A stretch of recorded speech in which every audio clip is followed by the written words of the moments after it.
I everyone ever wondered how some people keep finding great deals while some people keep paying for the asking price or even overpaying sometimes? It's important to know that great investors don't just pour deals, sometimes they have to create them. So in this video, we're going to talk about 3 ways you can go about spotting and creating those great property deals. Let's dive right in. So the first approach we'll be looking at today is subject to contract properties. And I know you might be like, are those properties not sold already? Well, they are subject to contract. And statistically, a lot of properties, I think about 50% of properties that actually go to subject to contract stage still fall through. So one smart move you can do as a property investor is to filter through properties and try to spot those ones that have been under STC for a long time. Let's take a look at this. All right, so for the illustration of so subject to contract strategy, we'll be using right move. So for example, let's say we are looking for a property in county of Durham, property for sale. Of course, we are looking for houses. Let's say our maximum price point is 125, and we are looking for properties between 2 and 4 bedrooms. Now, here's the important bit. You have to ensure you click this include under offer, so STC, because that will show you properties that have been sold subject to contract. So let's click search. So here we have about 144 listings. Now remember, we're trying to look for the properties that have been on the platform for the longest period of time. So we'll change our filter to show us the oldest listings first. Now, what we are trying to scan through is to find those properties that are sold subject to contract. Now, this one, if we look at this was added on the site as at May 2024, which is a long time ago. There was a price change sometime around August. So this has definitely been on Rightmove for a long time. So what you can just do is call the vendor and just inquire about the property. That you're interested in the property, but you see that definitely, of course, it's sold subject to contract, but you just wanted to know if the conveyancing process is still going as expected. If not, you are ready to come in and probably make an offer to the vendor if they're open to it. So in most cases where the process falls off, if that's the situation, you are definitely going to be one of the first people the agent is going to reach out to. And the interesting thing about this is that you could even come at a lower price point, because now the vendor is already frustrated. He has been waiting for a long time to sell the property, and that didn't go through. So you coming in at a lower offer is now a motivated seller and is more inclined to actually take a lower offer just to get the property sold as soon as possible. Let's look at another example. This is another sold subject to contract. So you will see a lot of this type of properties. This is another one.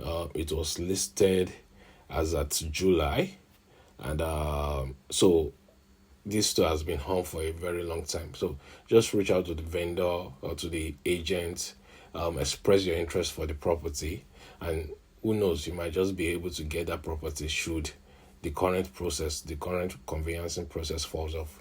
So that's how subjects using that strategy works. All right, the second approach we're going to be looking at today are auction properties. Now, auction properties are always a good opportunity for you to get properties that are below market value. And we can also do that. We can also spot auction properties through these platforms like Rightmoves, Zoopla, and the rest. So for example, if we go back to Rightmove, so for auctions, let's also use Rightmove to showcase this example. So let's also go to County of Durham. Let's put in the same criteria. We are looking for a property up to price point of 125 between 2 and 4 bedroom. We don't need to check this because we are looking for properties that's not yet sold subject to contract.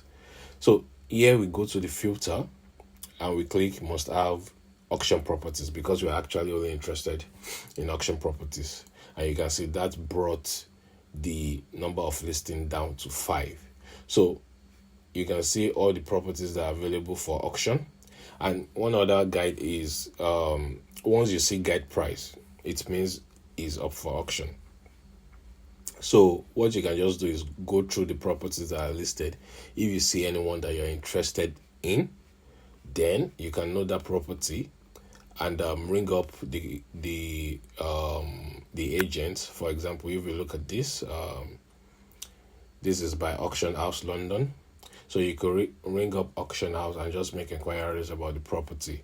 And now, one interesting and important bit is the legal pack. When you're dealing with auction properties, you will always have a legal pack. Now, it is very important for you to meticulously go through the legal pack because every condition about the property is captured in the legal pack. So it's very advisable for you to use a solicitor to go through the legal pack. Get a solicitor, let them scan through it, let them go through it meticulously and pinpoint if there's any major issues or anything you should note. So look at also note the auction conditions or the auction terms and all that. So once you have gone through the legal pack and you're okay with it and it's satisfactory, and definitely you can proceed with it. But the good thing about auction properties is that they are always listed at a very low price point. So once you have run your numbers and you know that you can bid probably up to, let's say for example this 65 and you can go as much as 75, all well and good. Just ensure that that's your maximum price point, and hopefully during the auction proceedings you'll be able to get that bid in. However, if that's not the case, don't be tempted to go more than your limit because I think there's a particular type of spirit that works during auctions, and once somebody bids you want to also outbid the other person, but ensure you don't fall for that. Stay within the numbers that work for you, and hopefully you'll be able to get it. But it's a very good way of getting great property deals. So if you also go back, you see other, like for example this 45,000. So looking at the property, you see it needs a little bit of work to be done, and that's why sometimes auction prices are quite lower because most properties they still need a bit of work to be done. And the third approach we'll be discussing today is relationships. Relationships are very important in the property game. If you want to get off market deals, just go build a good relationship with an estate agent or few estate agents within your locality. Go to their office. These people are always talking to hundreds of people on the phone every day, and it's hard for them to actually have an idea of who you are. But if you're able to find time, walk into their office, have a conversation with them, discuss with them, and sometimes it's not just all about property, just be able to build rapport with them. And once they have a face to that your name, it's easier for them to ring you up if they actually have great deals that are coming up before they even listed them online. So relationship with estate agents is always good. Another relationship that is also good are relationships with investors or landlords, and you can do this through networking. Like when you go for networking events, you have different set of people coming for networking events. You have landlords, you have investors, you have people that are just tired of holding on their property and probably they just want to retire and they are looking for opportunities to sell.